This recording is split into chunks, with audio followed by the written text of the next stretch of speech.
Pemirsa, sekarang saatnya kita kembali menuju ke Pengadilan Tindak Pidana Korupsi untuk memantau bagaimana jalannya persidangan siang hari ini.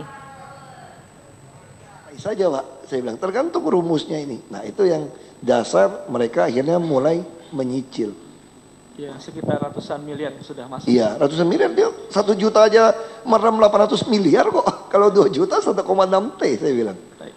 Apalagi pulau yang besar Pak, kalau yang 400-an hektar Pak. Misalnya 380 Kapuk Niaga, 380 hektar, 150 hektar. Merem saja 1 juta 1,9 triliun, 2 juta 3, nah kalian nggak ada artinya bayar kami. Itu yang saya sampaikan. Terima kasih Yang Mulia, cukup. Mohon izin Yang Mulia, untuk pertanyaan kami penuntut umum untuk Pak Basuki Cahayapurnama sudah cukup. Apakah kami melanjutkan untuk bertanya kepada saksi berikutnya, Pak Suni Tanuwijaya? Tapi kaitannya dengan Pak Gubernur mau sidang di MK jam berapa direncanakan? Biasanya MK itu jam 2 tepat waktu Pak. Ya, kalau begitu kami berikan kesempatan kepada penasihat hukum saja dulu, ya. Belum macetnya juga. Ya. Penasihat hukum kami silakan bertanya. Yang Mulia, agar kami diberi izin seperti minggu yang lalu, saudara terdakwa terlebih dahulu akan bertanya kepada saudara saksi. Terima kasih. Ya, silakan. Jadi terdakwa diberi kesempatan untuk mengajukan pertanyaan kepada Pak Gubernur, silakan. Baik, terima kasih Yang Mulia. Yang pertama, ada yang perlu saya luruskan terhadap saksi. Ini penting, bahwa 3 kali paripurna yang gagal itu bukan 3 kali Pak Ahok datang ke DPRD, karena 2 kali itu 1 hari sebelumnya dibatalkan. Yang tidak korum hanya pada tanggal 17 Maret, mungkin Pak Ahok datang. Jadi bukan 3 kali dia hadir, tidak. Ya, jadi cuma 1 kali pada saat tanggal 17 Maret, saya meluruskan. Tapi udah siap-siap, udah pakai jas Ya. Pak, udah pakai semua. Jadi tidak korupnya cuma pada tanggal 17 bulan Maret. Yang berikutnya saya juga, mungkin Pak Ahok lupa atau mungkin terlalu sibuk, Pak Gubernur. Yang pertama bahwa Perda nomor 8 tahun 95 itu mengacu pada Kepres nomor 52 tahun 95. Perda itu dibatalkan oleh Kepres tahun 2008 nomor 54. Yang dibatalkan adalah penataan ruangnya. Jadi tadi Pak Gub bilang Perda 1 yang zonasi itu bisa membuat UDGL. Itu tidak Pak Gub.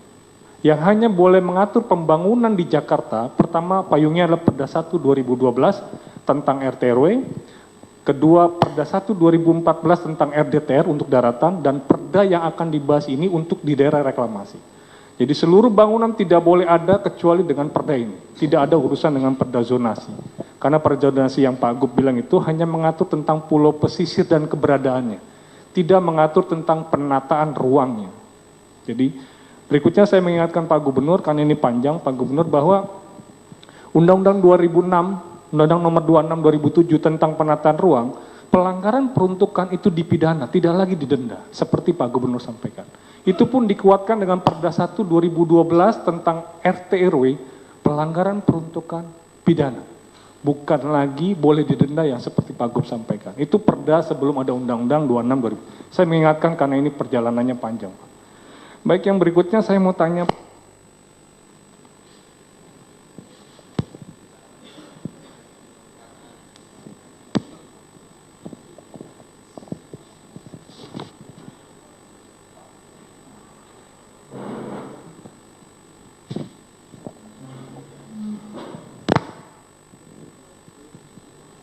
Baik, Pak Gub, saya mendapat informasi pada awal bulan Maret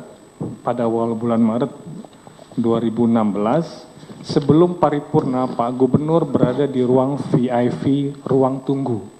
Di situ hadir Pak Gubernur, Pak Sekda, Pak Taufik, dan pimpinan dewan lainnya. Biasanya kalau mau paripurna belum kumpul, mereka kumpul dulu dalam ruang VIP, Pak. Dalam pembahasan di situ, informal, Ketua Belekda menyodorkan tentang tabel simulasi. Tabel simulasi disampaikan ke Pak Gubernur, di situ ada Pak Sekda. Itu perlu saya sangkal, tidak pernah. Tidak pernah ada sodorkan tabel informasi. Nggak, saya bacakan dulu. Makanya saya tegaskan, tidak ada sama sekali. Nanti saya bacakan dulu ya Pak Gub ya. Ini saya informasinya. Jadi pernah disampaikan tentang simulasi yang nilainya 48 triliun gitu ya, bahwa satu pulau kurang lebih 2,8 triliun. Terus ditanya Pak Gub, jawabnya, waduh gede banget tuh. Itu sama aja kita merampok swasta. Nggak pernah saya ucapkan itu. Karena itu saya yang membuat. Makanya saya katakan itu total saya baca di berita dari Pak Taufik yang ngomong. Ya, jadi itu yang saya perlu sampaikan, karena waktu itu ada Pak Sekda dan beberapa teman-teman Dewan. Dan disampaikan juga, karena ini keterkaitan dengan perumusan yang tabel tadi. Jadi ini terjadinya bulan Maret. Tapi saya sampaikan Pak Hakim, saya menyangkal itu sama sekali. Itu saya baca di berita. Itu saya baca di berita, Saudara M. Taufik seolah-olah saya ngomong, itu angka saya yang keluarkan. Kenapa saya begitu semangat dapat angka ini? Karena saya mau menyelesaikan banyak pembangunan di DKI. Untuk rusun semua berapa triliun. Kalau tidak pakai uang ini, saya juga mengancam kepada mereka. Kalau Anda tidak mau, saya batalkan semua. Saya ngomong berkali-kali di media, termasuk di YouTube. Dalam rapat-rapat saya sangat jelas. Jadi kalau fitnah seperti itu hanya dapat data, Anda bisa keluarkan di YouTube saya, pengarahan saya, semua begitu jelas. Bahwa kita harus minta uang kontribusi tambahan ini. Karena untuk pembangunan.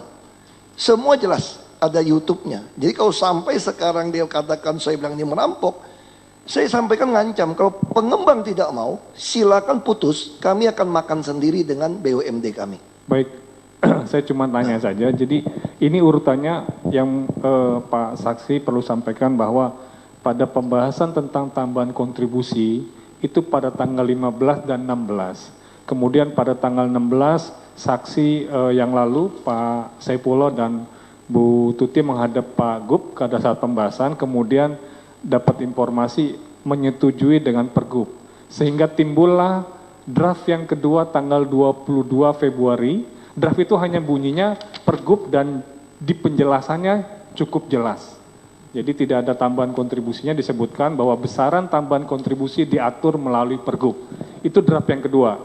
Saya tidak lihat draft itu. Saya nggak tahu perbedaan draft di Balekda dan di pemerintah. Bukan, maksud saya gini, draft yang kedua itu bukan Balekda yang buat. Draft yang kedua itu adalah yang diberikan oleh eksekutif kepada legislatif atau Balekda terhadap hasil pembahasan pada saat raperda dari awal bulan Desember sampai dengan pertengahan Februari. Saya menyampaikan itu sama Pak Gub. Nanti, saya kira mesti ditanyakan teknis kepada Ibu Tuti. Ya, nggak, maksud saya. Karena kalau Sekda nggak bisa.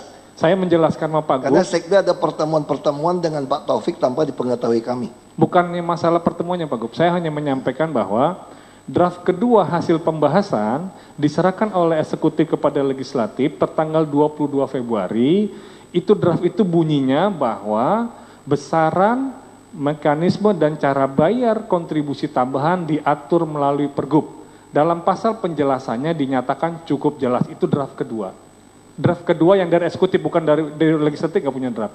Yang kemudian setelah itu tanggal 24 ternyata berbeda dengan catatan Sekwan, yang kemudian ada pertemuan dengan Tuti, yang kemudian ada sinkronisasi itulah. Nah, dasar itu kemudian tabel itu timbul karena pada saat informasi yang Saudara Ketua Balekda sampaikan, pertemuan bahwa itu dinyatakan merampok swasta, itulah yang kemudian akhirnya timbul draft baru tentang penjelasan tadi, bukan merubah pasal pada pasalnya. Bukan, justru Ibu Tuti bilang sama saya, dia sodorkan ini, saya ngamuk-ngamuk, Bu Tuti bilang gini, ini kata Pak Taufik, Bapak udah setuju. Itu yang saya ngamuk besar. Saya sampai bilang kurang ajar nih, gila, brengseknya luar biasa. Ini bisa panggil Bu Tuti. Justru saya katakan inilah permainan di Balekda. Kalau kayak begini saya bilang, buat apa saya udah ngomong di media, ngomong di YouTube, bahwa 15% gitu penting. Saya sudah menerima pembayaran kontribusi dari orang. Kalau saya membatalkan ini, saya digugat dari pengembang. Justru saya katakan ini fitnah, saya marah sama Bu Tuti. Balikin, ini gila. Itulah awalnya. Kalau saya terlibat ngomong seperti itu, saya tidak mungkin marah seperti ini. Nggak, maksud saya hanya menjelaskan kepada Pak Gub bahwa histori kronologis yang dibuat Bu Tuti adalah tadi. Bahwa tanggal 22 draft itu setelah hasil pembahasan dikirim, kemudian draft itu bunyinya tadi, berdasarkan Pergub dengan catatan penjelasan cukup jelas.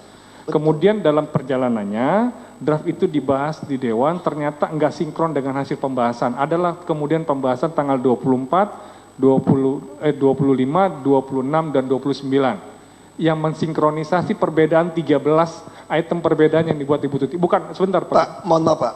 Saya harus tegaskan, di sini persoalannya bukan soal draft, saya nggak ngerti teknis.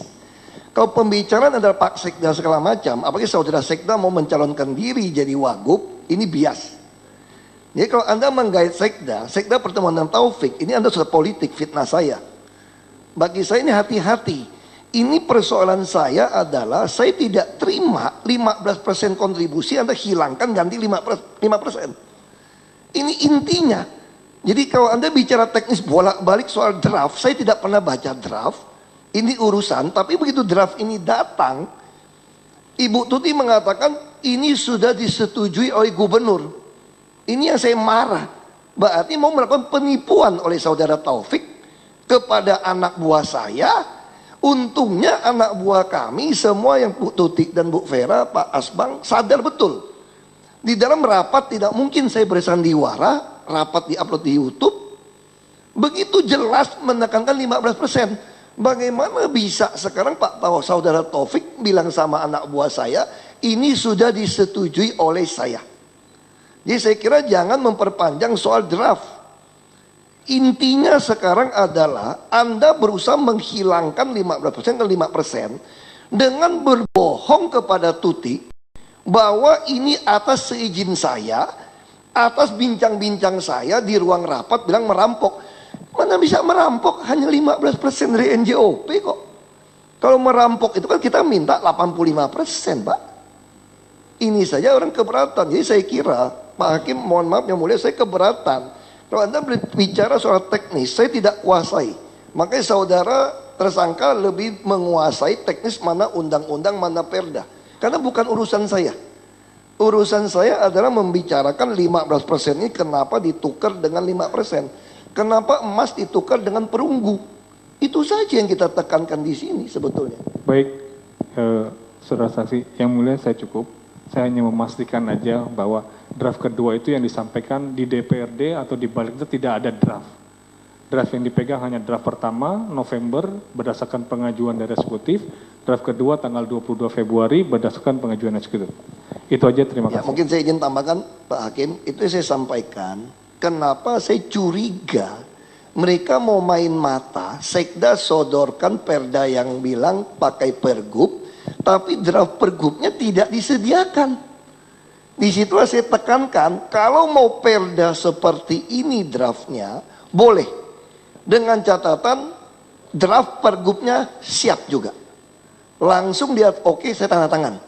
Sejak itulah akhirnya balik lagi ke sini. Nah pertanyaan saya, kalau mereka sepakat draft itu dari kami, cukup dipergubkan, sudah paripurna. Tidak ada masalah lagi kita. Kenapa tidak jadi paripurna? Karena saya meminta draft pergub di awal. Tidak boleh tunggu. Karena itu tidak adalah maka batal lagi paripurnanya. Balik lagi minta yang 5%. Jadi intinya saya menarik kesimpulan apa? Kesimpulan saya sangat jelas. Ada niat menghilangkan 15%.